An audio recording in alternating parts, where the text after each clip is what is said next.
diagnose and treat and work to prevent disease and to stop disability.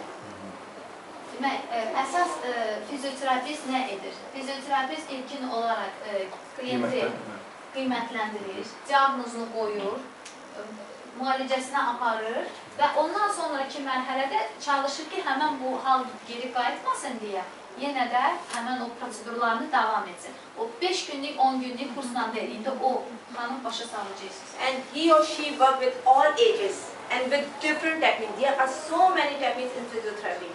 There are so many techniques and he can use this technique according to the person. It's very. Fizioterapiyada çoxlu müdaxilə metodikaları var. Çoxlu afterski metodiki, klasik, bir də görürsünüz, bobot eşitirsiniz, boyut eşitirsiniz. Bir var ki, müəllif metodikaları, bir də var ki, klasik fizioterapi. Klasik fizioterapiyanı sizə universitet verir. Universiteti bitirəndən sonra sən orada afterski metodikalarda yerənə bilirsən, ayrıca kurs almaqla. Məsəl üçün, 5 il bundan qabaq mən bobot kursuna İngiltərədə yazılmaq istədim. Mənə icazə vermədilər ki, sənin ixtisasın həkimdir. Sən ilkin olaraq gəlib bazisində 5 illik, harada istəyirsən, hansı ölkədə istəyirsən, fizioterapi sənətini alasan, diplomlu fizioterapist olsun, ondan sonra sənə icazə verilir ki, bobota əlavə olaraq keçmək. Eyni başqa metodika. And he has choice. If he want to do in neurology, if he want, he can do in gynae. If he want, he can do in pediatric, in orthopedic, in cardiopulmonary. There are so many options. This is additional after your basic. You specialize your field in one, in specific way. Yes. Or some are general physiotherapists. They can work all. Yes. And later you are specialized in one field. Elədir ki, dediyim kimi bazisinə təhsil verilir. Bəzi ölkələrdə 4 il, bəzi ölkələrdə 5 il. Bazisinə təhsili alandan sonra, ancaq ondan sonra sən hansısa sahə üzrə ixtisaslaşa bilərsən. Məsələn ki, orada fizioterapist, ayrıca fizioterapist pediatrik sahə üçün, ayrıca fizioterapist ginekologiya sahəsi üçün, tənəffüs sahəsi üçün, hər sahənin öz fizioterapist var. Təsəvvür edin ki, fizioterapi necə inkişaf edilir ki, hər sahənin öz fizioterapisti mövcuddur. Okay, techniques, exercises. Exercises, what does mean exercises? Texnikaları indi müzakirə edirik. Birinci məsəl üçün hərəkətlər. Anybody knows? What is exercise? Hərəkətlər nə deməkdir? Hamınız bilirsiniz də bu hərəkətlər nədəndir? Müalicəvi idmana aid olan hərəkətlər. Düzdürmü Lori deməkdəki sən? We have different type of exercises. Active exercises, passive exercises, resistive exercises. You can try resistance and he can move, and stretchings. Aha, 4 tip idmanlar mənə dedi. Aktiv idmanlar, pasiv idmanlar, naqruska ilə olan idmanlar, bir də ki, dartılma idmanları, stretching. 4 tip idmanlar mövcuddur. And by exercises, you can release contractures, you can release pain, and you can strengthen the muscles. Aha, həmən bu idmanlarla siz kontrakturanı da qarşısına almış olursunuz, bir ki, açmış olursunuz. Siz əzəkləri boşaltmış olursunuz və həmçinin də ağrını azaltmış olursunuz. Bu 3 məqsədi güdən, bu idmanlarda biz bu 3 məqsədi güdürük. And next is hydrotherapy. Hydrotherapy means you can do work in the water. You can do exercises in the warm water. And it's very good because it increases your blood circulation. And it's very good for arthritis and rheumatoid arthritis. For whole body work. Hidroterapiya xüsusi vurğulayır, çünki çox önəmlidir. Yaxşı olar ki, xüsusi problemlərdən, məsəl üçün artritlərdə həmən bu fizioterapevtik proseduraları suyun içində görək. Lazımi temperaturu olduğunda həm əzələ boşalır, həm qanın sirkulyasiyası yaxşılaşır. Elə bir ki, nəticə daha da artıq olur, nəinki biz onu quruluqda etdikdə. And now manual therapy. Manual therapy is a passive treatment, but skilled. You can feel the joint, you can feel the swelling, and you feel the soft tissues, and you can release the pain with your hands. Manual terapiya çox belə həssas sahədir fizioterapiya. Manual terapiyanı hər fizioterapist edə bilməz. Birincisi, həmən o manual terapist xüsusi barmaq hissiyatı olmalıdır ki, hiss edə bilsin. Məsəl üçün, mən 100 il bu sahədə işləsəm də belə, manual terapiya mənlik deyil. Hiss edə bilmirəm həkim kimi. Toxunuram, amma heç bir şey duymuram. Amma fizioterapist kollegam gəlir, deyir ki, bunu hiss eləmirsən, sən. Eləmirəm də. Ona görə onu demək istəyirəm ki, hər fizioterapist manual terapiya ilə məşğul ola bilməz. onun gərək xüsusi hissiyatı olsun və o anatomiyanı yaxşı bilməlidir. O bilməklə, həm də o bacarığı deyir ki, çox problemləri həllini tapmış olur terapiyalarda. Pasiv hissiyə aid olsa da belə. Bilirsiniz, bir var ki, masaj ancaq yumşaq toxumanı sən nəsə edirsən. Bir də var ki, manual terapiya daha da dərinə gedir. O sümüyü, bağları, başqa strukturalları, bəli.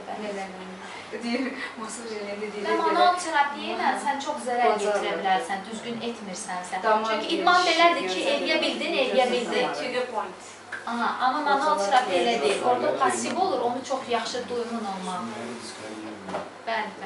And for manual therapy, you should know about the exact muscles, what the function of the muscles, then you can do the proper way. Niyə bu çətin sahədir? Hətta xaricdə manual terapistlər ən çox fizioterapistlər arasında maaşı çox alırlar. Onların bir seansı daha da artıq başa gəlir kliyentə, nəinki o birislərin. Niyə?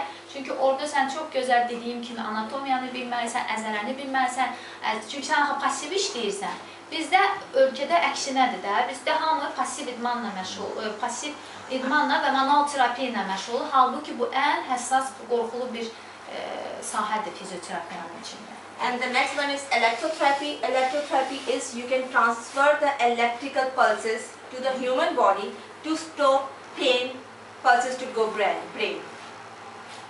Elektroterapiyada, bu da çox məşhur metodikadır ölkəmizdə. Bilirsiniz də, həmin elektrodlar vasitəsilə elektrik impulslar göndərilir əzələyə və həmin əzələyə göndərilən bu cihaz vasitəsilə impulslar beynin patoloji impulslarını dayandırır. Because here everybody believe on the electrotherapy, but they doesn't know what is this, how it's functioning. It's release non-natural painkiller, endorphin. They release endorphin, then they stop the pain. This is a way to work. So please let's explain in which conditions you are working with electrotherapy apparatus, because he is a country. Next presentation I will give about all this. I see. Okay. Elektroterapiya da biz onun mexanizmi bilməliyik, sadə dildə olsa da belə. O demək endorfin reseptorlarına təsir göstərir. O belə deyək də qarmonlar çıxır həmin o reseptorlardan və əzələdə ağrı varsa, o həmin o üzə çıxan qarmon həmin o ağrını soyudur, susturur.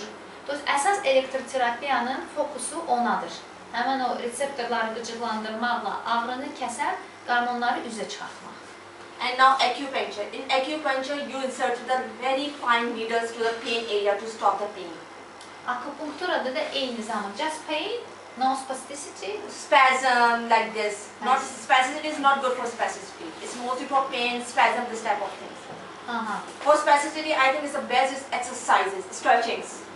Xarici təbabətə əsasən, akupunkturanı əsasən istifadə olunur ağrını aradan götürməkdən ötürü. Məsəl üçün, bir də görürsünüz ki, hardansa mütəxəssislər gəlir, iynə terapiyası aparır, akupunkturadır da onun təbabı.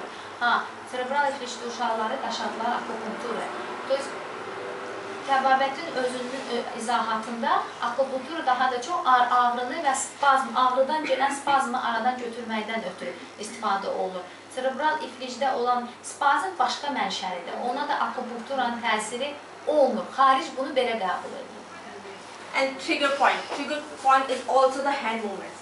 But what is the difference between manual and trigger point? Manual is about the whole body. You mobilize the joints, soft tissues, everything. But in trigger point, there are some knots made in our muscles. If you feel it, it is some point where the pain is coming out. You can release with this thumb in a circular motion.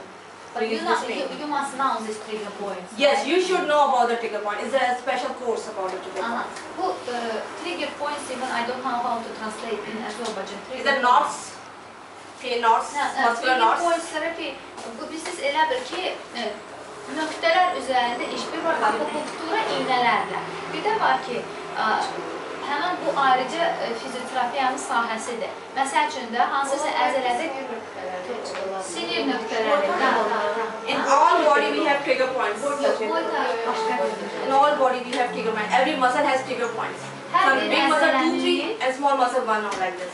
Hər əzələnin özünün elə bir ki, həmən o nöqtələri var. Ağrı nöqtələri mi deyim? Yox, həssas nöqtələri var. Həssas nöqtələri var. O zaman ki, görürsünüz ki, ya o əzələ gərgindir. Onda sağlamlıq Həmən o çıxarmırsınız. nöqtələri bilməklə, onları xüsusi metodika ilə işləməklə o ağrını, spazmı aradan götürmək olar. Və manual terapiyadan çox fərqi var da. Manual terapiyada həmən o spesifik nöqtə yoxdur. Amma bu trigger point terapiyada orada o nöqtələri bilməlisən əvvəldən, fürsü keçməlisən. And how you can circular motions and then press and then release. Circular motions, press and release. This is the way to do it.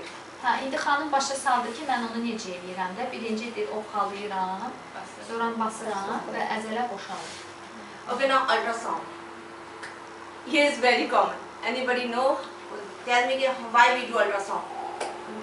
Ultra səs, ultra bənövşəyi, hə? Düzgün tərcümə. Yes, it's very common in Azerbaijan. Ultra səs çox deyir Azərbaycanda yanlışdır. Why we are Xahiş doing edir this? ki, bunun əsasında nədir o, kim bilir, nə izahatı verə bilərsiniz? Yəni,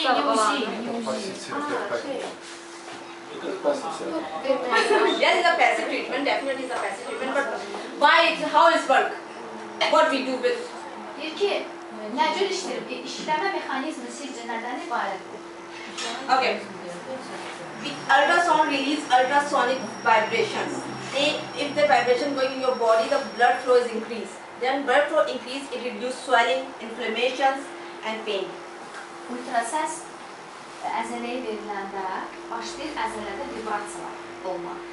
Patoloji vibrasiyada bu xəstəliyin əzələ şişir, şişkindir, su dolu əzələ olursa, həmən ultrasound yaradır dalmalar.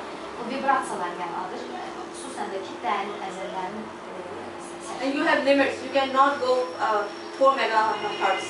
You have two limits, small limits. Not you can't give it by amount. Çırpınır belə deyək, hərəkət edir, həmən hərəkət edəndə həmən o şişkinlik də yavaş-yavaş o soğuluq ondan çəkilir gedir.